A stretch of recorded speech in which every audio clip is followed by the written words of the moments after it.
Welcome to the F1 Sim Racing World Championship. It is the penultimate round. So far, Event 3 has delivered non-stop action across both Brazil and Mexico. And we come into round 11 with Jarno Opmeer leading the drivers' standings. But now all eyes turn to Qatar and we are getting straight into things. Claire, take it away. With one of the longest standing people, of course, in this championship, Brendan Lee. Brendan, thank you for joining us. It is your final few days in the championship. We spoke to you yesterday and you were saying it wasn't really kind of sinking in at that point. Are you starting to feel it a little bit now? Yeah, I mean, there's one race to go tonight, then my final race tomorrow. And yeah, it's a bit of a weird feeling, you know, because I've been thinking about this for about a month since Event 2, but now it's kind of like actually bubbling to the surface. And yeah, it's a weird one that I can't really pinpoint. When did you decide that it was time to call it? I decided actually, a lot of the decision was made around November, actually. I think that's really when I started to fully understand it myself. And then it became sort of certainty about 2 to 3 weeks before the championship started. Then, of course, announced it before the first event. Was it important for you to announce it early doors? Yeah, because I just wanted to enjoy. You know, I wanted to be able to go into it. I'm someone that doesn't like to hold something on my chest or my shoulder. So just to say it before the time, and then I could enjoy my season for what it was. Okay, so how have you approached it this time round? Have you done, I don't know, maybe more time in the sim, maybe less time in the sim, maybe you've just been taking the weight off your shoulders a little bit, just the pressure off? Because the amount of drivers that we see that I think almost self-sabotage a little bit because of the pressure they put on themselves. Is it nice to have that pressure off you? Well, I mean, pressure is only what you put on yourself, right? But no, I think I have been approaching it a bit different in all honesty. I've been focused to enjoy it. I think there's so many talented, high-level drivers in this sort of industry that you can't afford to not be on it. And to be honest, my results have shown that I'm not on it, if I'm completely honest. So yeah, I've been trying my hardest, but when your heart isn't in it, then it shows on the result. So take me back to 2017, Brendan Lee. How were you in terms of who you are now? What have you learned from the championship? How have you grown? You're incredibly different. We all remember that winning championship interview that you did. And that person to who you are now is incredibly different. Yeah, I think 2017, I look back and I was not even able to make eye contact. I made more eye contact in this conversation than I did in the whole year of 2017, you know? So I think just as the person I am, to be more confident, to express myself, to talk how I am, to talk who I am as well. But on the track, I would say I was more aggressive then. I think if you look at my onboards from 2017, 2018, I was pretty mad. I was pretty mad when you looked at it. Now I look super happy before a race. So I think there's quite a lot of difference. Okay. Did you think that back then in 2017, you'd still be sitting here now in 2025, you know, still with a front running team, still, you know, still known within the sim industry as you are? To be honest, didn't really think about it. I of course came off 2017. Then I got the contract with Mercedes back in the day. That kickstarted the ability to do it as a job. Had a really amazing opportunity to spend 3 wonderful years at Mercedes. Went off and spent some years with Ferrari. I was actually going through my wardrobe, and I feel so fortunate and so lucky that I did get to represent Ferrari. You know, it's such a rare thing, and I'm so happy I took forward that opportunity. And then also to come over to Sauber, it was a new light, and it gave me a new ability to see driving in a different way. And that really gave me a chance to cap off my career in a way that I could be happy, you know? Yeah. And now you've got one of the biggest tasks, I think, alongside you with your teammate fighting for a championship. Red Bull obviously running away with it this weekend, but Thomas could still win it.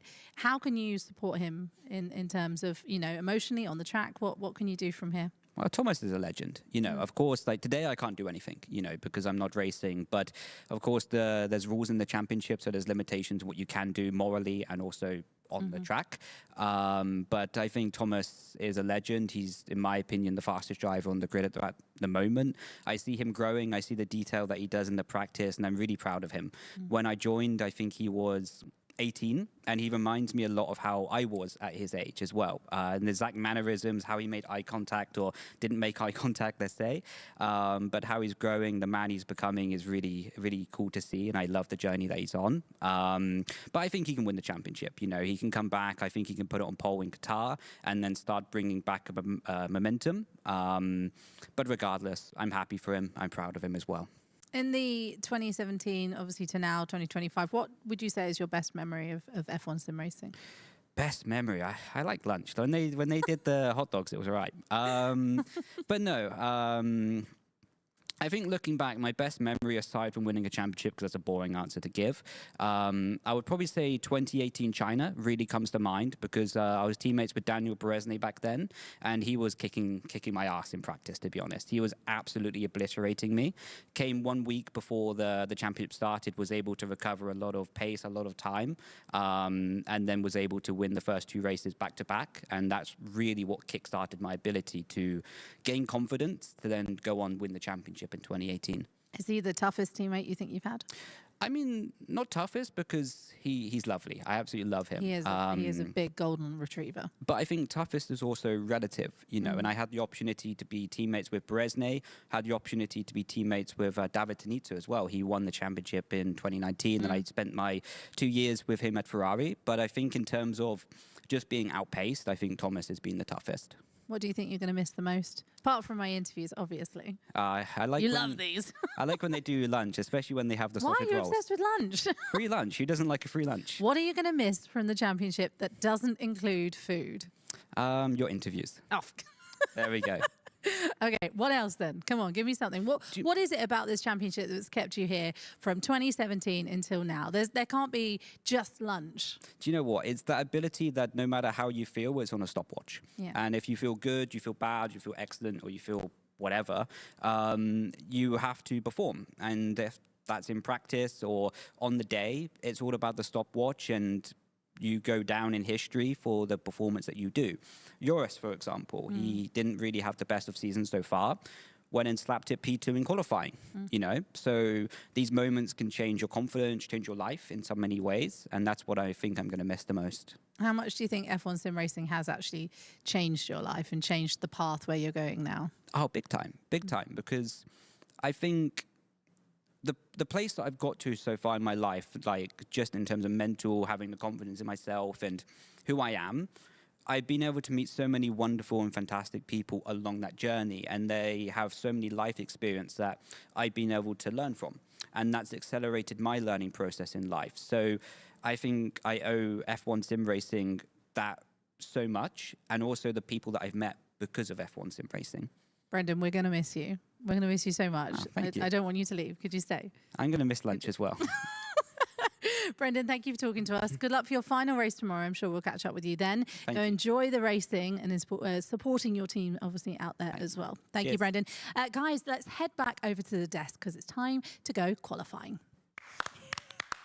Brendan Lee. Greatest interview we've ever seen. What a story. And what a lunch as well. One of the great lunches. What Brendan a Lee. lovely interview there from Brendan and Claire Cottingham. Lovely. That was great, wasn't it? He's such a big personality on the grid, and it's going to be strange to not have him as part of this lineup, isn't it? I agree. It will be weird not having him about. I think about rather than just the grid setup. We know his achievements. 2-time champion. But I echo his lunch sentiments as well. It is terrific when they serve sausage rolls. He is a star of the show. He was cheering when he mentioned that, just for the record. He was honestly, cheering. what a great answer. And he's played a huge part in what has been a great career. And I think he's also stopping at the right time. I think he's content with it, and we will miss him. We will indeed, and we will dig into his career a little bit more as we bid him farewell tomorrow. But for now, let's look back at the race that we had earlier on today. We were racing in Brazil, and there have been some penalties since the race. Oh, and you know what, guys? It's over to you to... Would you like us to read this graphic? I would like you to read the graphic and Alex. talk us through it. So please take it away. Okay, so starting with Thomas Ronhaar. Dive bomb penalty, 1 second. We saw that. He's also got another one, 1 second. And he's also got an in-game penalty was rescinded, which we predicted. Yeah. Josh Edu, denying another vehicle adequate racing room, 3 seconds for him. And general conduct for Otis Lawrence. Ooh, 10-place grid penalty. 10-place grid penalty. Oh, that's pretty sizable, isn't it? Yeah, that is. The race result then. Wow, God, it's you guys again. We did this earlier, but the race result has changed. And the key one, of course, being Josh Edu, picked up that 3-second time penalty. Yeah. He was in the points, Yeah. quite nicely into the points. As you can see, no longer in the top 10. Yes. Yeah. So Ronha picking up penalties for fun, no dramas. He had enough. He actually ended up with less than what he finished with, because it was 5 seconds before the penalty was taken off.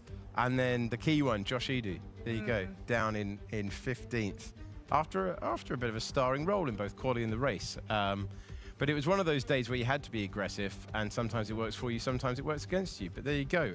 Top 3 remaining the same. Only one of the point scorers dropping out, and Otis Lawrence as well. He tumbled out of the order. There's more. There's more. more You know graphics. how much I love you guys talking through the graphics. So do you want to just carry on? Why not then? Yeah, okay, It's thanks. Jarno Opmeer who has one hand on the trophy. He has a 23-point advantage over Thomas Ronha, but Ronha won't give this one up. Fassi still in the mix as well, but they need wins. It's as simple as that. Barry Borremund on 93, Freddie Rasmussen on 80. Then Otis Lawrence in his rookie season, Alfie Butcher in his second one. Danny Bresme, then there was Pookie, who was 10th. I didn't see who was 10th. You sound emotional, Alex. I didn't Second get it page. done. Second page. I think the big story here is that Haas haven't added any more points after last time, and it actually is gut-wrenching to see that.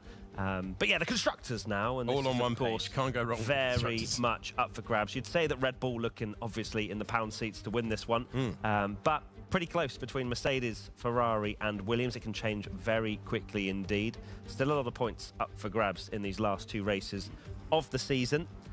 But Red Bull have done a miraculous job in these last 2 races to overcome the deficit that they had to Mercedes. And look at this team. Now, there's another percentage. graphic. Hold on. No, come on. No, I on. haven't requested this. This is production. We're not They asking- like we're what not you're saying about who's doing. requested who. They like what you're doing and they want more of it. So here we have a graphic which is showing our team points percentage. So this is showing of the points that each team has got, how much each driver has contributed Yeah. to that points haul. And it's quite interesting to see. I mean, we can see the Mercedes there, of course, split equally pretty much beautifully between split. the 3 drivers because of their rotation. But then in some of the other teams, I mean, it's only really one driver doing the heavy lifting, isn't it? Yeah. Not good reading for some of the teammates. in Yes, this particular one. exactly. But are there any that stand out for you there? Are you surprised at some of the points hauls by maybe some of the rookies? Yeah, I think that's a fair point to make. I mean, especially when you look at Otis Lawrence and the job that he's done for Aston Martin. He's had a great first campaign. Go on, Matt. Sorry, I think as well with this, a big talking point for me would be Jake Benham. He Yeah. deserves a full-time race seat. He's had 4 races this year. That's all he's competed in. And he Yeah. has pretty much similar points to his teammates around him that have had more opportunities. So I would love to see Benham, whether that's with Mercedes or not for next year, actually be part of this series the entire way through, because clearly he deserves it. And how about Tom Manley? Only name Yeah. on the board. How about it? On that Jake Benham point, what do you make of how Mercedes have played this season in terms of the driver rotation? I like that they did something different. I just think you're always going to get one disaffected driver who leaves at the end of the year. Yeah. So that's going to make recruitment slightly tricky because Jake Benham's good enough, as Matt says, for a full-time seat. So's Pookie, so's Danny Beresny. Thank you very Top much. graphic. Well done, Love production. that. Graphic. Enjoyed We that. Love it. love that. More graphics for the next few shows as well, please. I want to pick up quickly on Thomas Ronha and those penalties that we saw. Now, we know that they didn't affect his result there, but he is in a championship fight, and we saw him getting quite aggressive, didn't we, in that race in Brazil. Do you think that's a sign of the pressure that he's feeling? Do you think he can afford to be that aggressive when it comes with this risk of penalties that in another situation could have bumped him further down the order? I think his mindset, he said afterwards that he felt that he needed to do that to get the moves done. And if it came with a 1-second penalty, then so be it. The way that it worked. Sometimes if you've got a 3-second penalty in other races this year, game over, out That's of the it. points. Yeah, exactly. He's fortunate in that there was a bit of a gap between those on the podiums and otherwise. But he felt that he needed that just to try and stay in championship contention. I kind of agree with the approach, to be honest. There was quite a few factors at play, weren't there? He had a strategy that wasn't working out. Yeah. He chose the soft tyres, which was a questionable decision. He then stayed out an extra lap on those soft tyres to then go to the inters. And as you said, took a 1-second penalty, but actually he knew the innate raw speed he had at that point in the race. He took the risk, obviously didn't want the penalty, picked it up, and thankfully for him, it didn't cost him anything. Thankfully indeed. Let's now look ahead to our qualifying session in Qatar, and we have a little track guide for you, courtesy of Nicholas Longe, I believe. Let's have a little look. Qatar is a very particular track in the F1 calendar. It's probably the highest speeds you reach during the year. Very high speed, pretty much throughout the whole lap, except just the start of Sector 2, the hairpin, which is one of the major overtaking spots, one of the 2 major overtaking spots alongside Turn 1. The difference in this track mainly is due to the fact that you have such high-speed corners, the front tire wear is super, super high, and you can wear out your tires extremely fast if you are too hard on them. You have to really lean on them, just be very smooth on the wheel and really take good care of them, especially with the dirty air. Following is going to be very, very tough. I would say the double right at the end of Sector 1 is super easy to go wide and invalidate or get warnings during your race. So you'll see some people take a bit more risk to maybe try and stay closer to you, to maybe then dive down the inside into the hairpin right afterwards. And also the last sector, when it's all flat out, when you see people going to the limit, you know that they're trying to be as close to you as possible to then dive down the inside into Turn 1. And since it's all high speed, the ERS just drains super, super quickly. And once you go for an attack, you better make sure you know you're gonna make it. Otherwise, you're gonna be out of ERS and then you're super easily being attacked by the drivers behind you. They see you have low ERS and they just get past you very easily. So make sure that when you do go for a move, you know you've got the best chances possible.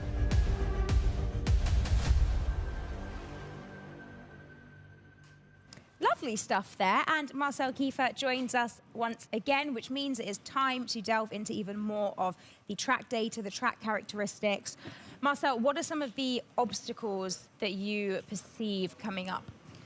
Track limits and later for the race tire wear. I mean, for qualifying, we only have to care about track limits. I could already see the drivers practicing and getting a lot of invalidations, just because you really need to, on this track, as you're carrying a lot of speed, you're running high downforce, the tires overheat quickly, there's high loads, and if you don't extract everything from the racetrack on entry and exit, you're just losing time. So you need to be on the limit all the time. If you don't, you usually lose out too much lap time, and that's usually the way out of Q1 already. Let's have a little look at some of the previous winners, shall we, to see who has, well, previous winner. It was a Ferrari 1-2, Barry and Nicholas Longe, 3rd place, Thomas Ronhaar. We don't have that much of a form book to go on here, guys, but who are you keeping an eye out for in Ferrari. this race? I was going to say other than Ferrari, because of course that's what we've got listed. Probably Thomas Ronhaar, if not Ferrari. Oh, really? Is that what we're doing? That's what we're doing. That's what we're doing. That's what the Connie Revenge show of the gives. graphic. Revenge of the graphic, indeed. But do you think this is an opportunity for Ferrari to maybe claw back some of the performance losses that we've seen over the last race? They didn't obviously end up where they wanted to so far in Event 3. Do you think that they'll go well here, or do you think they're just not where they need to be for this event? Well, Nicholas Longe doesn't particularly like the track, but they got the strategy absolutely bang on last year, didn't they? And that gave them the 1-2. I think everyone feels that Ronhaar is a pretty heavy favourite for at least pole position around here. So I think probably he is the favourite going in off the back of his form as well earlier in the event. Ferrari would love a change in form, though, wouldn't they? They would indeed. Matt, would you like to talk us through Would this I like graphic? to?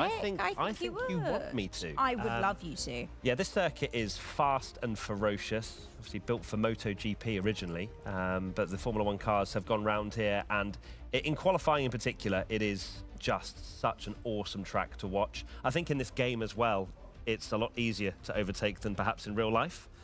So it is going to give us some opportunities. Obviously, it's not as easy to outbrake your opponent, where a lot of these corners are medium speed. So into Turn 1, for example, it isn't massively hard on the brakes compared to some hairpins that you might see, but we still certainly have got a race on our hands. And as we've been saying about Ronhaar, these pole positions count. These are a point in the bag. He's 23 behind, and if he's going to beat Otmir as well, there's a lot of laughing going on. Is it raining? That is what I'm assuming by the fact they're laughing. Something has happened. Well, it's time. Unless they're watching the show. Yeah. In which case that might tie in. Well, it's time for us to find out exactly why they are laughing and what is happening. It is time to wet race. No way. Wet race in Qatar. Right. Thank you, Nicholas Longay, as well. Fifth member of the team. Love He's done it again. Thank you very much. Right, I'm going to hand over to you guys. Let's get qualifying in Qatar. I'll see you guys after. Thank you very much, Marietta. A wet race, Alex? Are you joking? I thought seconds beforehand, they won't be that mad, will it? They won't go for a wet race. Of course they will. This season, well, it's brilliant in the dry. I have no idea what it's going to be in the wet. Either way, we'll have some fun. We've got some intermediates on the. That's an interesting profile. I don't think it is that hilly, you know. I was just thinking that. I was thinking, hold on, I've been there. I don't remember it being hilly at all. It's a flat desert. Anyway, we go into Q1. Matt likes it when I say the session. Because at the start of the year, I managed to say it was Q2 at the start. But I wasn't going to bring that up. It's definitely Q1. Nice to hear the entire field laughing. We're going to have a wet race, apparently. Well, we've got a dry Q1. But just to take the excitement away, I'm sorry, but the session is probably going to get restarted with dynamic weather for the race, so we will not have the weather that is set in the game for the race right now. They were laughing that it would have been a wet race had we continued. Let's just keep it. It will. Now that we've said it to everybody, I think it now has to happen. Probably has to happen, the weather. Although I do like this configuration on the previous race that we had in the dry. I love how quick these corners are, how long these corners are. Keeping the tyre in and keeping the car within the white lines is absolutely crucial. So mix of intermediate tyres for a few systems checks out there. This is one of these where IDing, okay, that's the first part of the lap. IDing where they are on the circuit is not always the easiest because there's a lot of similar types of corner. As we make our way through the middle, we're on board with the man who has had a devastating start in terms of the rest of the field to the campaign in event 3. And he comes in, and we find ourselves out there with Otis Lawrence, who has that penalty, 10th place grid penalty, wasn't it, we saw? It is indeed, yeah. 10th place for his conduct after the last Grand Prix, which I am not surprised in the slightest, to be honest with you. Very, very emotional was Otis Lawrence, and it definitely tipped over the edge for him. But it's learnings, right? He's young, he's 16. He will learn not just about his conduct, but also perhaps sometimes when he goes wheel to wheel, some moves are absolutely not on. As Otis Lawrence, 10th place grid penalty. That's a pretty severe penalty coming into qualifying. And you'd expect him to get to Q3, but how is he going to be able to claw back that massive deficit now, Marcel? I mean, you've already said it well. I mean, he's a great talent. He's just in general a very, very quick driver. He's carrying Aston Martin this year, you have to say, especially he has a veteran on the side, which is Fabrizio Donoso and Duncan Hofland. He's an experienced league racer. Otis as well. He's already doing league racing since I think 2 or 3 years at the top level. And in league racing, he also had similar moments where he got quite emotional, and that is the only, I would say, downside of Otis Lawrence, that he sometimes is not in control of his emotions. But obviously he's very young. He actually gets big penalties like this one, and hopefully he's proving that he's mature enough to learn from it and get on with it, because he has the pace. One day he might be a world champion, but only if he learns to deal with these situations. Now those emotions are obviously great. It means the world to him. You know, that is where the commitment will come into his practicing across the year and in the off season. But it is about harnessing those emotions. Marcel, can you reflect on a time perhaps where those emotions got quite big for you and how you then were able to either learn from that or restrain it? Oh my God, I remember my Racing Point days when especially when my race engineer wasn't telling me the things that I needed to hear. I was always like, kindly, not really kindly, telling him to be quiet, please. And those were the moments when I was losing my mind. And sometimes also, if you feel like the stewards or someone is not making the decision that you would expect, then you can also get heated up. But it's very important, especially if you want to have a jump at the championship, that you keep in control, that you're always having the bigger picture in mind, because one race is not the end of the world, but if it happens every race, then it is. He will learn, he will move on, and he will try and respond in this session. Absolutely nothing happening on track at the moment, which means that we have an opportunity to look at Thomas Ronhaar, who's not having the event 3 that he wanted to so far, not scoring in Mexico City. On the podium in Sao Paulo would normally be fine, but Otmir has gone back-to-back, a 3-time winner, the head of the championship, a non-scorer on only one occasion. And Jarno Otmir, despite not getting on famously with the game, he is 2 races away from becoming a 3-time sim racing world champion. And he's waiting to get things underway, waiting for the opportunity, and trying to do what he's done so far in Mexico City and Sao Paulo, place it in the top 5, and then take all of that confident race pace into the contest that we'll have later on. Our second race of the day, it's our second qualifying session. We've got out there Declan Barrett is in the car next to Tom Manley. We've also got Duncan Hofland continuing on, and Istvan Pukki is partnering Jake Benham, which is what we see at Mercedes. At Haas, Schumacher Clay is alongside Thomas Gau, as per their plan going into this event. It means Joris Krozen, who was on the front row for the last race, doesn't compete in this one.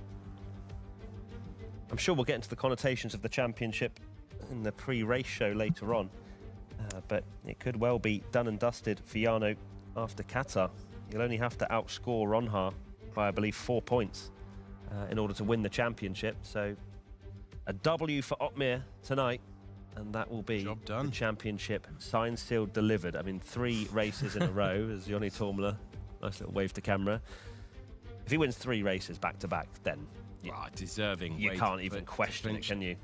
That was always going to be the way that someone put a run together, was always the way to dominate event 3, and it's Otmir who's done it, as tipped by you, Matt. What was it? You keep bringing it up as if I paid you. I like it. No, keep it going. I keep bringing it up mainly because I can't believe you got a prediction right. Okay. That's it. Well, it looks like it's going to be right, but you never know. Yeah, I know, it can change a lot. And, my thinking was, you come into this last event, and Red Bull had shown glimpses of pace, but they hadn't fully got it together. And I thought, what better team, what better pair of drivers to clinch and push forward in that final event than Jarno Otmir, who knows how to win a championship, 2 of them, and so does Freddie Rasmussen from literally last year. They've got the experience under the belt. If I was to pick 2 drivers that wouldn't feel the nerves as much, it would be them. Ronhaar has everything to prove. He's trying to win his first championship, and we saw that in Mexico when it all unfolded and unraveled for him. So there was logic behind it, Alex, but sometimes logic just does not make sense in this championship, and it can all change once again in the race later this evening. Yeah, Thomas Ronhaar was missing out by 6 points last year. He finds himself 23 back with 1 point available for pole position. Barry Burrament is heading out onto the circuit. We're looking at the Ferrari pair. And finally, we're going to get some action out on the track in this Q1 session as we move on to this circuit. As Matt said, built for the bikes, now used for the cars, long-term agreement to be on the Formula 1 World Championship calendar. And recently, just one race we've had in sim racing around here as the Ferraris are out there. We've got the ghosting still on, so no one can pick up a slipstream by running directly close to the car in front. And then we will see what order we get. And it feels that every Q1 that we've had so far this year, Marcel, we've seen a big name tumble out in the first part of qualifying in a way that perhaps in previous years wasn't the case. Yeah, I mean, this year it's just ridiculous. There's such a mix of performance from all of the drivers, I think, but for this event, the Red Bull seems so, I don't know, comfortable. Out of nowhere, they got everything sorted out, and they if I would be in the driver's seat, I would actually, if I'm Ferrari, if I'm Kick, Thomas Ronha, or any of the guys that are still competing for the title, especially against Jarno Oppner, I would actually be like, come on, this guy needs to make a mistake. Like, you would actually hope for it, but it doesn't look like they're making any mistakes. Like, the strategy is on point, the way they react to weather, the way they put the cars in qualifying, everything is just spot on. Their pace in quali is not the outright best, but they are always up there. Like, top 5 is always on hand, and if not, they will make it up in the race. So it's like they need to have a good qualifying anyone else, and hope that they one time at least mess it up. Indeed. We're on board with Barry Burman. Matt Gallagher, Marcel Kiefer are going to share the lap and talk you round. Oh, share it. How are we going to share it, Marcel? I mean, I was actually going to ask you, how does one learn this track? Because it's a difficult one to master, because there's no obvious apexes at some of these medium speed corners. So that's basically me saying, take us around the rest of the lap. I mean, you can see they are this year's meta, where you just like literally just hook it up on the inside. You lock the front wheels as much as you can in sharp corners where you need it. Otherwise, you don't want to do it as you overheat the tires, and you scrub also the tire wear, which will lose you time over the lap. Maybe they're doing it here a little bit, but in general, it's just full commitment, having good flow, eliminating as many mistakes as possible while still being on the edge. We can see purple, but that's because he's actually, if you want, right now on track, the first guy that is going around, and it's just so fast. Is he taking it flat? Oh my god, he is. So yeah, there's a couple of corners where it might not be too challenging, but because it might be super easy in some parts, it's also difficult on others. And what we can also see here on the start-finish straight, they're staying as fast as they can to the left when they start their lap, just because there's bumps, I think, on the back straight, and they don't want to get like hooked up on them with the flow of the car. So Barry Burman's gone over the line. He's done a 1:20.332. His teammate has gone 300ths behind him. Tacho Hardy has gone into third position. Then it's Josh Edu. Otis Lawrence has gone into second place. He's going to get that 10th place grid penalty. Ishmael Fassi into P3. We're on board with Alfie Butcher, who is heading into the long first turn of the racetrack. And then we're going to double back. You want to make it as wide as possible. You've got to keep one wheel on the painted tarmac. They've got this line that they're running down the main straight that you're seeing now from Jarno Oppmer, where they run as wide as possible, dipping 2 wheels off the road. See that all the way through, will be quality of it. And Ronha is fastest, then Barry Burman, then Otis Lawrence. And in a few moments' time, we'll see the 5 drivers in the drop zone, a grid restored to 20 competitors. Are we surprised to see Ron Hart the fastest once again? I don't think so.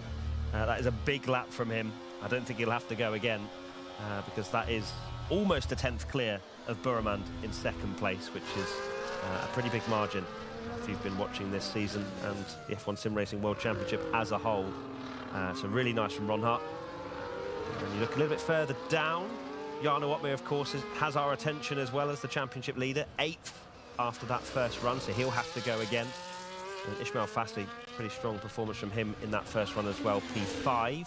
And then we look further down, Mercedes, Istvan Pucci, of course, back in the car, replacing Daniel Beresnay, as Jake Benham is getting another outing for Event 3.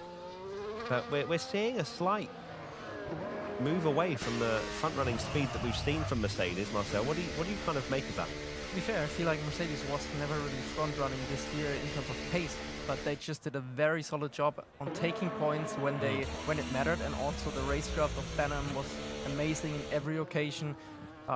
With Beresnay as well, very solid, but he never looked like, even though he was in contention, he never looked to me like actually this kind of scary thing that you see about the driver. You know, with Oppmer, you always know, okay, this guy is going to score points. With Beresnay, you're like, he's a nice guy who's sometimes ridiculously fast, but sometimes he's also getting hooked up on this negative mindset whilst he doesn't want to. He's so kind, you don't want him to suffer, but sometimes it just happens when you have a bad performance that he doesn't get out of it quickly. And I feel like with some drivers, you don't see that at all. What was interesting with Danny Beresnay is third, 9th got hit, retired, 2nd, 5th. And he's not got back to those heights since he's got back in the car. I think the interrupting the rhythm of the drivers and not deploying him across the entire year. Obviously, really useful for their championship aspirations, and splitting it means that the drivers were able to focus on certain tracks. But it's interesting that you say that about Danny Presnay, Marcel, driver who came closest to winning this year, returning to the top step when he was second just behind Freddie Rasmussen at Silverstone. We've had 7 different winners this year. Jarno Opmeer has stopped that number being extended. Well, we've had our push laps now in the first part, and it's Joni Tourmala, Istvan Pukki, Shanaka Clay, Tom Manley, and Declan Barrett. I believe Manley and Barrett went beyond track limits, and those times on the board were invalidated, as they are in white, not green on my timing page, so they don't have legal lap times. And that's confirmed with the timing tower on the left-hand side that I'm now seeing directly behind me. There we go. Massive screen directly behind us in the studio. So Manley and Barrett don't have times that count. Everyone else is trying to find an improvement to be inside the top 15. The top 3 have retired from the session. They don't want to go again in Q1, saving a set of those wonderful new soft tyres. Freddie Rasmussen is still in the pits he's at staying. the moment. So potentially Fassi down will be an extra set of laps. And is Rasmussen staying in the pits to not show his hand as to whether he's going to come out or not? Like, or is it just literally a case of him chilling in the pits and he hasn't retired? No, I think he's actually he's just waiting to maybe also check top speeds or something, because when you're in the garage you can see it better. Like, there's actually the speed trap where you can check things. I don't think it matters to them that much anymore, as it's like the penultimate race of the season and they're not really trying to see what the others are doing with setups too much anymore. But yeah, Freddie seems confident that he's through, and I also think he is. I believe Nicolas Longley could be through with his lap time, but he's trying as well and Fassi. But we will see if there is a lot of track improvement or not. And we can see again this full lock on the steering wheel into turn 1, and I think also in the hairpin, just turn 2, 3, 4, 5, 6. Okay, there we go. Turn 6 where they go full lock again. Man, it's quick. It's just ridiculous, the commitment that you need. Oh, big swapper, and you can see the amount of time that's lost. Has to stay with it. Got to stay with it. No option, considering we're in the final 30 seconds. And that, honestly, that in a session as tight as this, that could be incredibly costly when you need an improvement. Brilliant to ride on board at this stage of the session with Alfie Butcher, who is trying to book his place inside the top 15. He will hope that those behind do not have a cleaner run. Yeah, considering the moment he had, he didn't lose a massive amount of time, a couple of tenths maybe, but he's right on the cusp of improving. And he is in 13th position. You have to expect the drivers behind to improve by a tenth or two, so he needs a miraculous final corner, does Butcher, and I don't think he's going to get it. Oh, he might get a very, very small improvement, but don't think that's going to be enough. P10 for now. Take anything you can get, given how tight it is, and hope that the others don't have a clean run. Shanaka Clay improving by 3.5 tenths of a second compared to his first run there. And now, heading into the drop zone, we've got Edu and the 2 RBs. We've now got Hardy in there, thanks to Edo's lap. And then Hoffland's down there as well, along with Pukki and the 2 RB cars coming into the final seconds of the session. Alfie Butcher drops down to 16th position, and Jake Benham's at risk as well. Can anyone put the Mercedes man into the drop zone? Jarno Opmeer's gone all the way down to 14th position, as Ismail Fassi goes over the line and has the fastest time. Ruben Pedreno is in 17th place. And that completes our bottom 5. Over the line we go, and it's Alfie Butcher, Ruben Pedreno, Hardy, Barrett, and Hoffland out in the first part of qualifying. In the end, that mistake cost Alfie Butcher. He's missed out by 0.04 of a second. Yeah, it cost him massively. Did for Alfie. Glad we rode on board with him to understand why he dropped out in Q1. He'll know exactly where he lost the time. You can see him right there. Shanaka Clay just making it through in P15. Longue was under a bit of pressure in 13th as well. Jarno Opmeer was falling down the field, but then put in a lap, one of the last across the line, and ended up in P3. But a very, very good time from Ismail Fassi. 1 minute 20.192, the only one in the .1s. As we take a look at Hardy, who course, will have been practicing an awful lot for these two races. I'm sure it means a massive amount to him to be competing, but sadly for him, does not make it through to Q2 for a second time in a row. Yeah, Hardy invalidating on his last lap as well, along with Pedrino. So their second efforts, not enough, and frustration for them because there was options on the board in terms of improvement out there. We saw even a mistake you could improve out there, but it's Butcher, Pedrino, Hardy, Barrett and Hoffland, the 5 drivers who are eliminated in the first part of qualifying. The other 15 will steady themselves and go again in a few moments' time. Declan Barrett not getting on with the car and the performance. He's in 19th position. Now let's check in with Claire Cottingham, who's speaking to Ruben Pedrino. Yeah, come back down to a disappointed Williams driver again, Ruben. You mentioned there that I think you said it was maybe a mistake from your part. Can you just talk me through what happened for qualifying? Yeah, in Sector 1 I was purple, and just in the hairpin in Sector 2 and in the left-hander just made a mistake, went wide, tires overheated in the hairpin, and then it was over. A difficult place to qualify, or is it, is it going to be a bit of a strange one, this one, with the predicted rain as well? We will see. Always, last year I did a lot of comebacks to the points, so yeah, we will get there. How is the Williams camp at the moment? Not been the weekend or the week rather that you guys have wanted?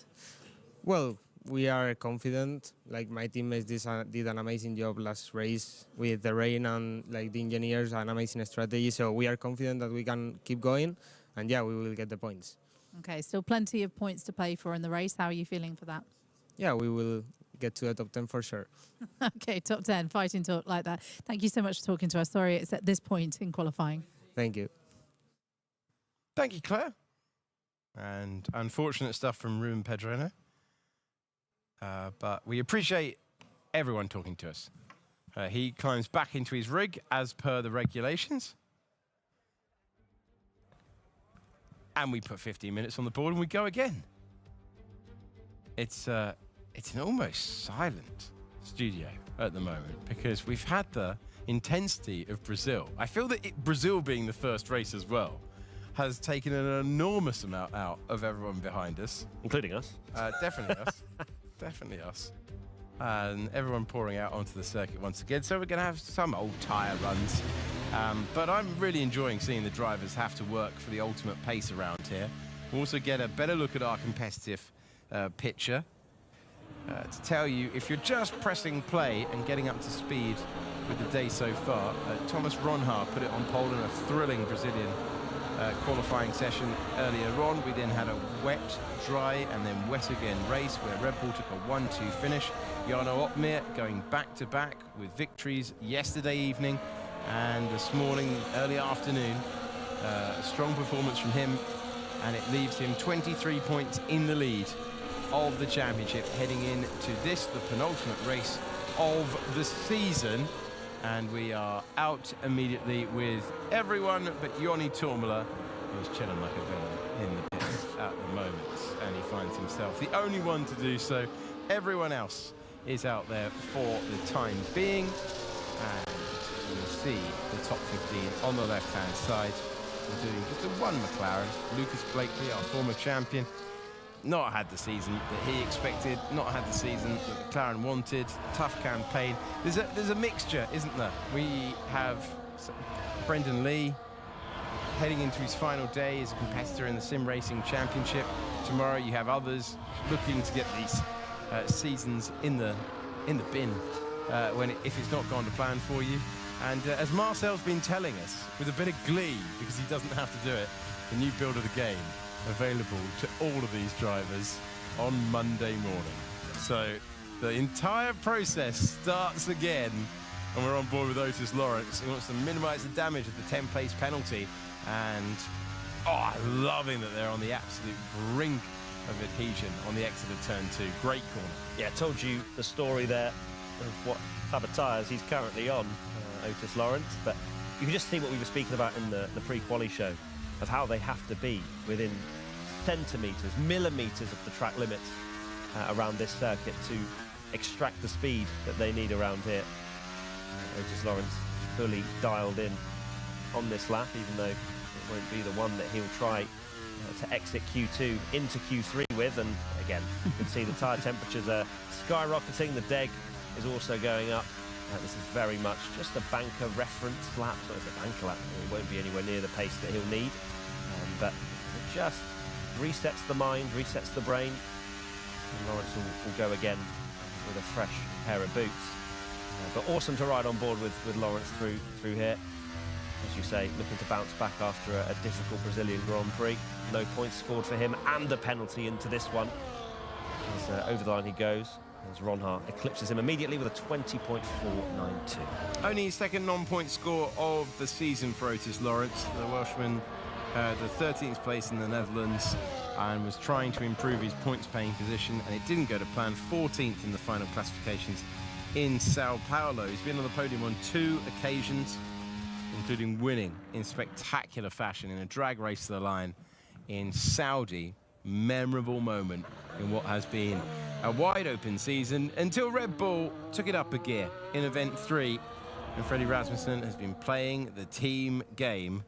He was able to take 4th place in Mexico. He was 2nd as part of a Red Bull 1-2 earlier on, and he's the driver who's fastest at the moment. Rasmussen ahead of Longe, then it's Opmeer, and then Edu, Ronhart, Fassi, Borman, Manley, Blakely, and Lawrence. Yet to see times from the bottom 5 who've remained in the pits. Those bottom 5 just decided, you know what, I don't want to play these games. I don't want to go on an old set of soft tyres from Q1. Not bothered about that. I'll see you shortly. And I imagine they'll peel out the pits around 8 minutes or so to go. We'll wait for those laps to come in. Both Haas drivers, of course, incredibly impressive in Brazilian GP qualifying. Here's Rasmussen. Lap was so mid. How is that, P2? That was so mid. Interesting. Clearly a better mid than everyone else. Freddie Rasmussen, fastest, and showing the pace and the form of the champion we saw last year, but a little bit too late to challenge for the title himself. Yeah, that Event 1 did for him, didn't it? 10th, 11th, 18th. Good night. Retirement in Saudi. And say goodbye to the title, because since then, 1st, 7th, 8th, 4th, 4th, 2nd. The Rasmussen that we expected. And it all fell apart in Event 1 and the first 4 races. The first 4 races for Ismail Fassi. 1st, 4th, 3rd, and 5th. Just an absolutely rip-roaring start. And then 2 non-scores at Silverstone in Belgium. Came back strongly in Zandvoort, needed to. Can he return to the podium? Can he get amongst the winners? He's confident if he gets to Q3 that it could be a page turner for him. It's a weird one though. If he gets to Q3, well, how are you gonna have the pace if he... Anyway, doesn't matter. I love the way these drivers operate. And that was talking to Marcel Kiefer earlier on. He was very, very confident if he could make it through. But I think it just speaks to how ultra competitive it's been this year, when one of our main contenders, still a contender for the title. I think if you said to Fassi, hey, 2 races to go, you'll be 28 points back, he'd have taken that. Yeah, coming into this. Absolutely, coming into the first round in Australia. At the end of Event 1, he definitely wouldn't have taken it. No. Because he was the man of the moment, and a very... well, not even steady. A poor Silverstone, followed by a poor Spa as well, 12th and a 17th. Really did cost him quite a bit. He hasn't been on the podium since Zandvoort. But mathematically still possible, and a big performance here. Absolutely getting pole position if he makes Q3. That's what he has told Marcel Kiefer, which is... that is confidence, especially around a track like this where a centimetre misjudgment and you're invalidating. So, we'll see. That's the joy of it. Sometimes I think the drivers just tell Marcel things to see. They're like, say it. it's so true. But we're a fan of it. Otherwise, we're just banging on about warm-up laps, which, as thrilling as this job is, not always the most exciting content. There we go. Everyone's working their way around the circuit. It's been great to see the onboard laps as well. Opening race of the year, won by Fassi, then Opmeer, Always goes well in China, proved it again. Barry Burman in what was a scrap, wasn't it, in Bahrain? Everyone fighting each other. Giving one of 6 different drivers that day. Burman did brilliantly to win. Otis Lawrence became the youngest ever winner in Saudi, and then Freddie Rasmussen returned to the top step. Stopped the rot, really, of what was a really tough campaign up until then. Just denied Danny Berezne. And then Alfie Butcher, not being the campaign that he expected in his second full season, but dominant stuff in Belgium. Barry Burman in the Netherlands in a wet race. We've seen plenty of wet races across this year. And then Barry Burman became the first repeat winner of the year. Ronha ended event 2 brilliantly by measuring things really comfortably at the Circuit of the Americas, certainly compared to what we've seen at previous times. And then event 3, Opmeer's like, lovely story, thanks for telling it, and I'm going to shut this championship down. 2 wins back-to-back to move to the brink of the title. But this, Matt, is a session where if there is one weakness left of Jarno Opmeer, it's occasionally finding himself outside of Q3 at an inopportune moment. Liking these live timings that have come up. Let's keep an eye on that one, as they're all out there. Burman pushing hard, 10th up on his on Rasmussen's time, and we'll keep an eye on the live timing as it comes in. But of course, they will have another go if this one is not the one for them. Burman needs a big result. So let's see what happens around the final corner towards the line. Is it valid? Is it good? Oh, it is. So he sets the fastest time, and then Blakely comes over the line with the best effort so far in the session. Jarno Opmeer, head of all of them, including Otis Lawrence, Lucas Blakely, Barry Burman, Shanaka Clay, Nicholas Longue goes to second place, driver who finished second on the road here last year. Ismail Fassi was confident earlier on, 5th place for him. Look at the gaps. This is Brazil all over again. Getting daft out there as we see Opmeer, then Longue, then Ronha, followed by Rasmussen, Otis Lawrence, Lucas Blakely, Ismail Fassi, Barry Burman, Istvan Pukki, 900ths of a second back, 9th position. Getting daft out there. Alex, from my own brain, I needed one more to just slot into that 10th, just so that we could have the top 10 all separated by less than a 10th. So if we could just do that, that would be great. We'll put the request in. Yeah, thanks. Yeah. Just get the drivers to read the script. No, we do. Yeah. We had the script meeting earlier on, didn't we? About how this one was going to go. Tom Manley, currently the driver, in the ever-annoying 11th place, not missing out by much. Manley, Edu, Clay, Benham, Joni Tormula, yet to be able to put a legal lap time on the board. And we're looking at Tom Manley, who has had good 1-lap pace so far this year, and finds himself 10th in the standings. Didn't score in the last race. First time he'd done that since the 2nd race of the season in China. Yeah, it's interesting, isn't it, Manley? A lot of point scores, a lot of great qualifying performances, but not really near where I thought he could be in this championship, despite the pace he's put down. Just executing that final part of races has sometimes escaped him. But it'll be a lot of learnings from this season and going into next, and he'll be one to watch. And I'm sure some teams will be interested to potentially work with him in the future as well. But Manley's done a decent job. And another driver actually as well. I know we've been saying about McLaren's struggles and the fact that they haven't really been able to piece anything together. I think Butcher's had an all right season. He's just gone very quietly about it. Popped in a random win in Spa, as you mentioned, Alex. But he's scored a lot of points, 75 points, sits 7th in the championship. And you compare that to the other side of the garage with Lucas Blakely. 12 points this season. Very unusual to see that split, especially when there's a former champion as well. There is Lucas Blakely, Alfie Butcher, the McLaren men. One taking part in the session and finding himself nice and competitive on that run, certainly compared to the rest of the year. As you say, he's only scored points on 2 occasions, a 5th and a 10th. 12 points, 16th position. Really tough campaign for him.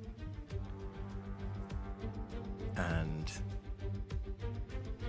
everyone pushed back into the pits, perfect formation, and we're looking around the arena as a result. 2 minutes and 39 seconds to go. And it's been a fun event, this one. With these gaps, Yes. Sorry, Alex. With No, these no. gaps, just assessing. That's fine. You know, how close it actually is. Where is the cutoff for confidence here? Where is the I'm not going to go out again? Because 900ths separating 9 drivers. I don't. It gets a little bit squeaky bum time as Jarno Opmeer retires. So I was going to say Jarno, and then That's it. I think Maybe a Longue? I don't know. You don't want to. You don't want to. Oh, Longue's out. There we There you go. go.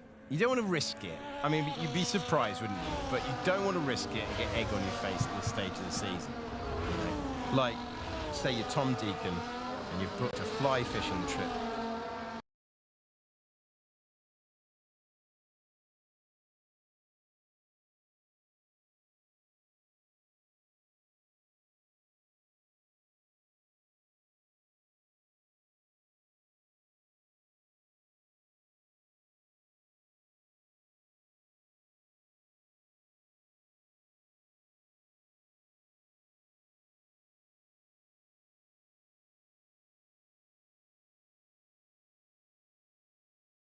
Okay, and then it clashes with the final event of the year. All right, that's the sort of egg on face I'm talking about. And Nicolas Longue, Bryce than that. He's stayed with the program all the way to the end. As we're riding on board with him now, no such problems with track limits in those first couple of corners. Notice, if you're just tuning in, a 10-place grid penalty over his head after the last. There's track limits for him as well. They're getting too Tick another one off, greedy. Alex. Too greedy in 4 and 5. By the time that you're rotating the car into the full lock corner, which is the hairpin effectively that sends them back at 6. I mean, it's so difficult to measure it, but that's 2 of our 10 unable to find a legal way around the circuit. Barry's all good at the moment as he heads towards the middle sector split. And let's see if Barry can keep it within the white lines. It may well be just a clean, nice banker lap is the way to go here. Get a confidence builder for then just one where you send it. You go for the banger lap, as they've been calling it. And Barry has navigated his Ferrari through this track pretty nicely indeed. Let's see what he puts on the board. Can anyone put a time on the board, given what we've seen so far? Barry Burrowman has found a way round between the white lines. And at the moment, Pookie, who's made it through, Nicolas Longue is into second position. And then it's, so it's Barry Burrowman, then it's Freddie Rasmussen, Nicolas Longue, Istvan Pookie, then Thomas Gall. 2 invalidations for Lucas Blakely. And Jarno Opmeer goes to a really strong second place. If you consider that he's not had a pole all year long, a front row start is absolutely what he needs at the moment. Whoever said Opmeer couldn't qualify? This is a new man we're seeing in Event 3, right at the front, and that is such a brilliant lap to put down on the board with the pressure on his shoulders of another championship. Okay, Thomas Ronhart trying to take back-to-back pole positions, and he's done all the hard work. He comes over the line, he goes fastest. He goes fastest of anyone so far. That's a great lap when it counts. He is ahead by 0.05 of a second. The driver, who was really confident he could do that as well, going into this session. Ahead of our winner around this circuit from last year, who is ahead of our championship leader, who is ahead of our reigning champion. And that's where the sort of momentum of the line runs. Nicolas Longue on the podium last time. Then we ran a race around here. Then it's Pookie Fashi, who is in 7th, Gao, and the 2 invalidated drivers, Otis Lawrence and Lucas Blakely, who both saw those times fall away inside the first 5 turns of the racetrack. Ron Hart's obviously going to be really happy with the fact that he's on provisional pole, but then he's going to be thinking, guys, can some others please just get in between me and the Red Bulls? 3rd and 4th, Freddie Rasmussen delivering as well in this first part of Q3. He needs a Fassi up there, not to take pole away from him, but Fassi to do the potential lap time that he's been suggesting to some of his drivers. The 1-lap form for Fassi just never returned after Event 1. He was just imperious, but then the drivers, they discovered more about the game. There's all the laps that they had, found setup solutions. And whilst he has been excellent, and he has been a brilliant story in this championship, 7th is not the story. So he will hope that that lap has a moment of huge oversteer that gives him the confidence that there is an obvious find out there. There's no massive breaking point on this circuit where you can go seriously deep. You can't go wide without basically invalidating the lap, so it can only be corrections when applying the power where you can lose the time. Ron Haar, the driver to beat, and he will just be hoping that Barry Burman stays in second place. A really key lap coming up for Jarno Opmeer, who again has his teammate in close proximity. Can Longuet improve? And can anyone else? So you'd expect Otis Lawrence to get in the mix, but he's going to get that 10th place grid penalty, and Lucas Blakely has run inside the top 5 earlier in this session. Can he find a similar sort of lap time, albeit with the jeopardy of not having a time on the board? Not a lot of time left in this Q3 session, and Barry Burmand looks to be the first to be peeling out of the pits ahead of Tamas Gal. The fun session is reaching the end of its life, but this is the best part. 2 minutes to go. The track at its absolute finest. I feel a little bit sorry for Ron Haar, Alex, because he's always on his own. He always does not have that rear gunner, and of course Brendan Lee moving away from the team after this season. Into next season, I'd be saying as Ron Haar, get me a competent driver that's really going to get into Q3 and help me in this championship fight, or I'll go find somewhere else. Because he can't win a championship if he's constantly against 2 Ferraris, 2 Red Bulls that are currently 2nd, 3rd, 4th and 5th in this quali session. It's so difficult to manage your strategy when you've got a team that can play 2 completely different strategies against you. Yeah, completely. And work together as they did so devastatingly against his title ambitions in Brazil. And they executed the race to the point that Jarno's standing on the desk with us afterwards saying it was a fairly relaxed race for him because he knows the quality of his teammate alongside. Freddie Rasmussen has made it his business to turn out team championships again and again and again. And this looks to be a year where he's going to do the same thing. And the prize pool with the most money going Red Bull's way. A really fun conclusion to qualifying now, though. We're going to see who can take the time forward. Otis Lawrence has that 10th-place grid penalty. And we're going to see what he's able to do, looking to keep it within the white lines. If he can keep it within the white lines, we expect him to be troubling the top 5. He's had great pace all year long, a great rookie campaign with some ups and some downs, but crucially with wins and pole positions. Can he keep it within those lines? Remember, the next couple of turns where it all fell apart last time. Trying to put all of the car over, just opening the steering a little bit compared to where it went wrong last time. Then we're into the lock. And then we continue the high wire act into the middle part of the circuit. Yeah, that was really nice from Otis. The delta we're seeing, it's to a 1:20.116. So anything over a 10th, and he is going into the 1:19s, it is Otis. He'll need maybe 2/10 in order to topple Thomas Ron Haar at the top of the field, but it's getting close. He's gaining more. Every corner he turns. Otis Lawrence, of course, will have that 10th-place grid penalty, but he'll want to start 11th. Oh, my word. That was tight. That's tight as well. The dreaded turn 12. Easy as you like. How Look at the brilliant is he gain through the final corner? It's just a great lap. That's a great lap that's going to send him to the front of the field.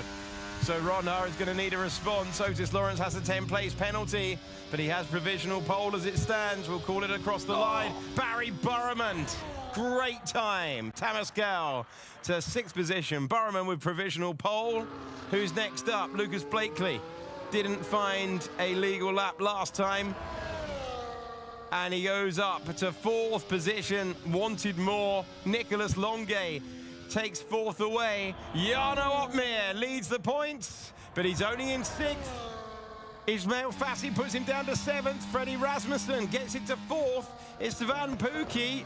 Thomas Ron Haar's gone over in 3rd. And it's Barry Burman who takes pole position.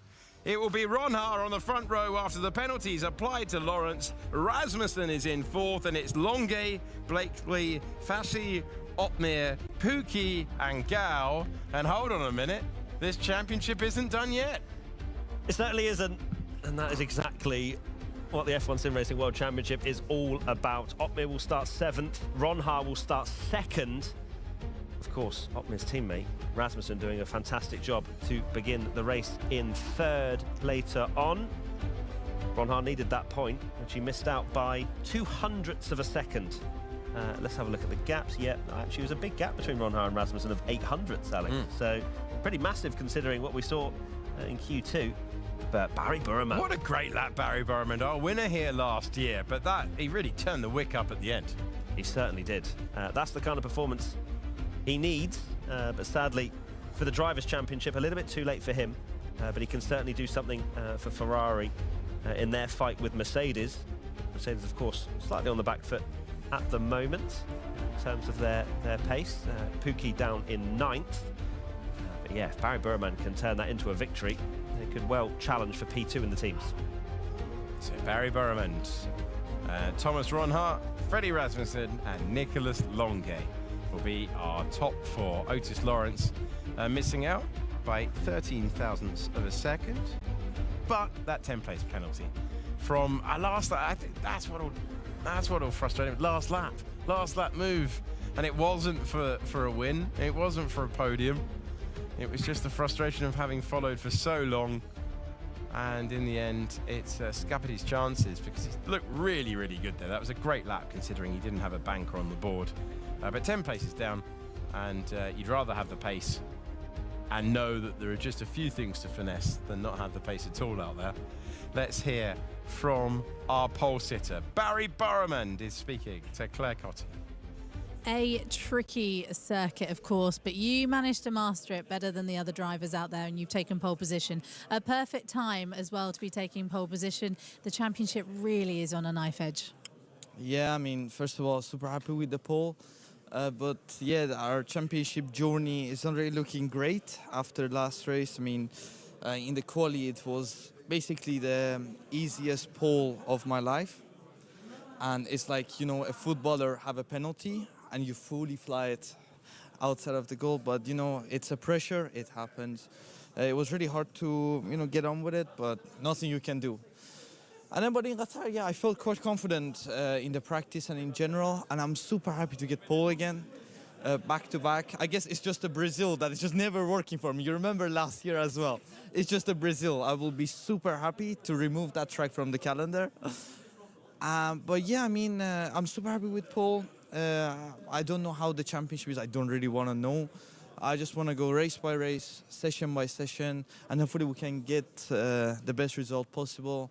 Huge points for the team, and yeah, that's it.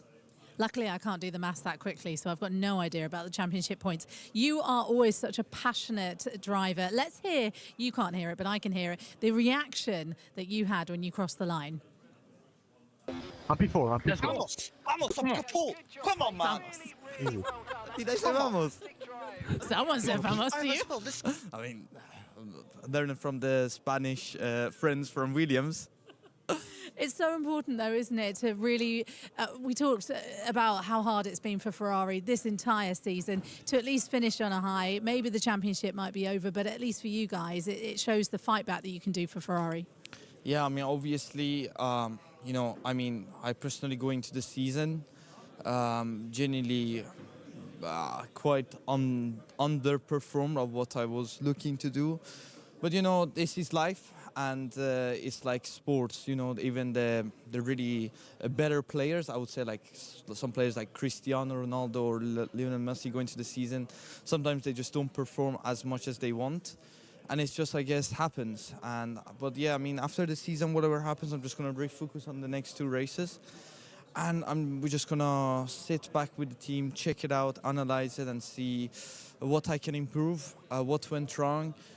Because obviously I personally want to go to the season and the only goal is to win it.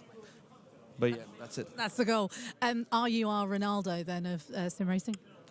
Well, I fucking hope so. Oh, sorry. that was... We did so well. I'm getting rid of him. Thank you, Barry. Well, that's the best quote we've had all year. Apologies if you heard any language there that you weren't expecting. Go on, Bravo. Thank you very much for that, Claire. Dressed on brand there in the red for that Ferrari pole. And as Alex said, apologies for the language there. But the passion is high, the energy is high, and we know what Barry's like. He is so passionate, and he always wears his emotions on his sleeve. You could tell he'd taken his brain out of gear in the interview, and he just decided. Oh, great. But we said that Ferrari would be the ones to watch, didn't we, around this track? And we were right. Yes, exactly. If you showed that brilliant graphic from earlier on, which showed he won last time, and that's the only race that we've had around here, not a shock. But a great lap at the end there, because to be honest, I'm not sure I would have had my money on Barry Burmond. He's been great across this year. It's only second pole position. Very, very impressive performance, and he will now believe that he can go back-to-back with Qatar wins. He will indeed. That's what he's going to be hoping for. Matt, what did you make of that qualifying session? I feel like that was one of the calmer of the three that we've had of Event 3 so far. It didn't feel quite so chaotic. There wasn't as much drama. As you guys said, our championship contenders really staying until Q3, so it wasn't so dramatic. Yeah, we didn't see massive scalps Yeah. going out, especially in Q1, but I think it sets up the race beautifully in the fact that Exactly. Ron has a good advantage over Otmir. I think it's 2nd versus 7th in that battle. If Ron can take the victory, Otmir struggles, we've got an amazing title decider on our hands. So, yes, from an entertainment perspective, it's going to write itself, fingers crossed.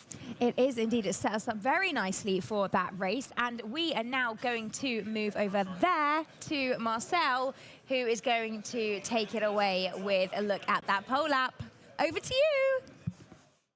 Thank you, guys. So, as Ariana already mentioned, we are having a look at a pole lap, the fastest lap time around the Qatar circuit from Barry Burmond, who actually told me this was his PB. So he didn't go any faster in practice, hooking it up nicely in 5th gear over turn 1. Then from the right to the left, attacking the curbs as much as possible, kind of doing what a train would do, using the curbs to get hooked up into the circuit. Now heading over to the left, maximum track usage, cut as much as you can on the right. Then also on this right, nearly getting off the track, end of sector 1. A lot of steering locking, 3rd gear, also using the inside curb there to get a bit more rotation. Then he also does a little bit of relocking, I think, here, but not too much. He's always saving the tires there a little bit more than others, from what I could tell from the onboards. Also a lot of cutting on that right. On the left here also, again, the wheel locking. You can see the suspension working. He's actually getting pushed off a bit further to the right. Now a ridiculous split of a 56.069, 1/10 up on his previous lap, which is also over half a tenth faster than Ronna. Then flat out through the left, so much downforce working on these cars. One more braking zone and wheel locking, getting the inside curb. Perfect exit, and this is how you do it, Ferrari style, around the circuit in Qatar. Thank you, guys. Back to you. Thank you, Marcel. Thank you very much. That was lovely. I just love this just pointing. He's there, ready to go. It's fantastic. It's comforting fantastic. knowing he's in the room with us. Yeah, Yeah. and that we are in the VIP room that Tom Deacon was excluded from last time out. We love it. Oh, And crucially, no one swore in the last 3 minutes, so we are flying right now. We're going from strength to strength here, really. Let's look ahead to the race, shall we? As you've already mentioned, Matt, this sets us up for a really nice, exciting race in terms of how this championship is going to play out. Alex, how are you feeling for when we get into the race, and how do you think the drivers are feeling? Well, for Ron, it's can you wrestle the lead away early on and control things? Crucially, for Red Bull, it's when can you reunite your driver pairing?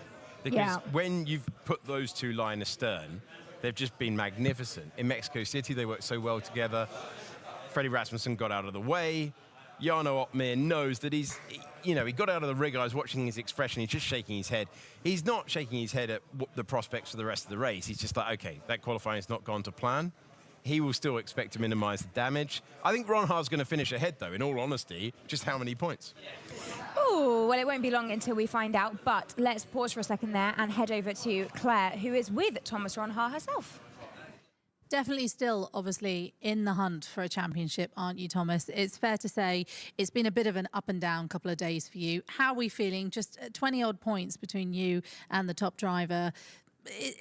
Where are we feeling? What's the headspace like? Not too sure what to think at the moment.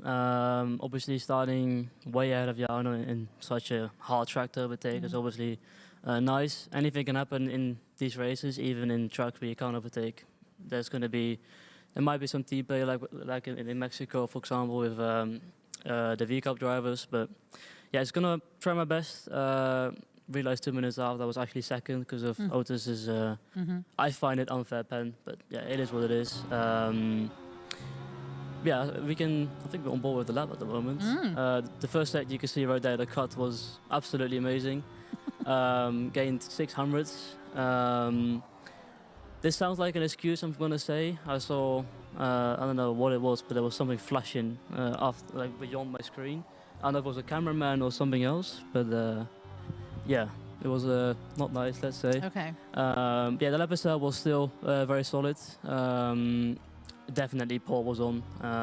You probably can't see the mistake, but in general the focus I think wasn't on point. In the last lap I was up on Barry's split, but then yeah, to start losing a few thousand here and there. You can see here just little mistake here and there, missing the apex there as well. But yeah, still second on the grid with such a hard track, I think is a very positive thing to have, and yeah, looking forward. What is it about this track that is so tricky? I think generally just nailing the track limits around there, because we have to stay on the left on the straight to avoid the bumps in the middle of the straight. So it is really hard to, let's say, stay within the track limits. You can invalidate pretty much everywhere.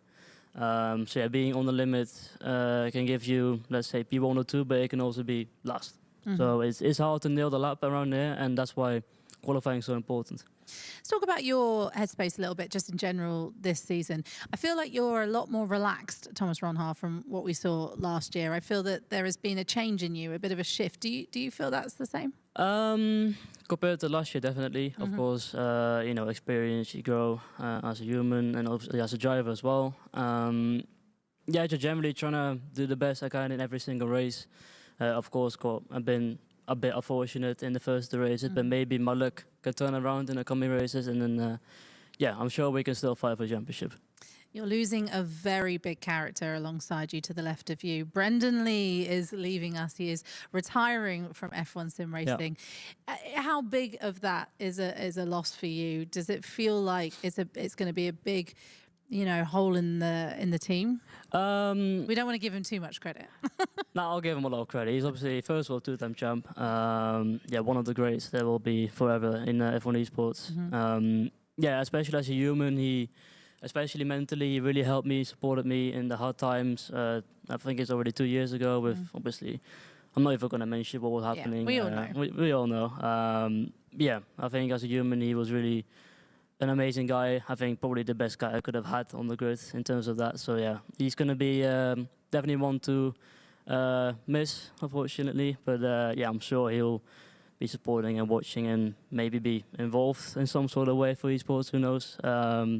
Yeah, we're going to miss him, and yeah, he's going to have one last dance in Abu Dhabi. One last dance indeed for tomorrow. But today we've got to think about the race ahead. So good luck for it. Thank you. And I hope you go well. Let's head back to you guys on the desk. Thank you very much, Claire and Thomas. Right, it is time for one of my new favourite parts of the show. You know what it is. It's the starting grid. Take us through it. All right, I don't know why you like this section. Lot of hype. Lot of hype. We Go on, who's playing? mumble our way through. It's Duncan Hoffland. Yeah. He's in 20th. He's next to Declan Barrett. Declan Yeah, Barrett. that's what I was going to say as well. He's next up. Then it's Tycho Hardy. He's next to Ruben Pedrono in 17th position. Not very exciting, is it? I don't know why Aaron is so excited. Alfie Butchers Hello. in 16th, followed by Yoni Tormala. Hey, it's like Bravo's back at the O2. Down the inside goes Tom Manley in 14th alongside Jake Benham in P13, unlucky for some. Otis Lawrence's 10-place grid penalty sends him into P12. He's alongside Josh Edu. Who's that round the outside? It's Shanaka Clay in P10 alongside Tamas Gal. Another Q3 in the locker. We journey to Istvan Pukki. He's alongside Jarno Opmeer, our championship leader. P6, Ishmael. Fassi. P5, Lucas. Blakely. Unbelievable. We're never going to be allowed to do this again. Nicholas. Longe. Frederick. Rasmussen. We're going to resign after this. I apologise. For sure. Thomas. Runha. Barry. Borman. Is our pole sitter for the penultimate race of the year. Sorry, that is never happening again. I'm sorry. We could only apologise. My goodness, We've run out of ideas and brain cells and potentially contracts.